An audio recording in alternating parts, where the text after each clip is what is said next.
একঘেয়ে চিকেন খেতে খেতে আর চিকেন ভালো লাগে না। আজকে নিয়ে এসেছি দুর্দান্ত স্বাদের চিকেনের রেসিপি। আপনারা দেখছেন সিস্টার চ্যানেল রেসিপি। আমার আজকের রেসিপি দই চিকেন। দেখে নেওয়া যাক আমার আজকের এই ভিডিওটি। যদি ভিডিওটা ভালো লাগে লাইক শেয়ার কমেন্ট আর সাবস্ক্রাইব করার জন্য অনুরোধ রইল। চিকেনের মধ্যে দিয়ে দিচ্ছি রসুন, আদা, লঙ্কা বাটা। 1 কেজি চিকেনের জন্য 300 গ্রাম টক দই দিলাম, 1 চামচ হলুদ, 1 চামচ লবণ, 1 চামচ গোলমরিচের গুঁড়ো, 2 চামচ সর্ষের তেল দিয়ে ভালোভাবে মেখে আমি এটা 30 মিনিটের জন্য রেখে দিচ্ছি। এখানে নিয়েছি সাদা জিরে, ধনে, জয়ত্রী ফুল, মৌরি, এলাচ। এগুলোকে শুকনো খোলায় ভেজে আমি একটু গুঁড়ো করে নেব। তেলটা গরম হয়ে গেলে এর মধ্যে দিয়ে দিচ্ছি দারচিনি, এলাচ, তেজপাতা, বেটে রাখা পেঁয়াজ। ভালো করে কষিয়ে নিয়ে আদা রসুন বাটা দিয়ে দিলাম।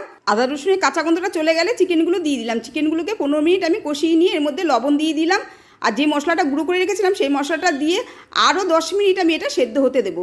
10 মিনিট পরে ঘি দিয়ে দিলাম। এবার আমার সম্পূর্ণ তৈরি হয়ে গেল দই চিকেন। আপনারা সবাই ভালো থাকবেন, সুস্থ থাকবেন, ধন্যবাদ।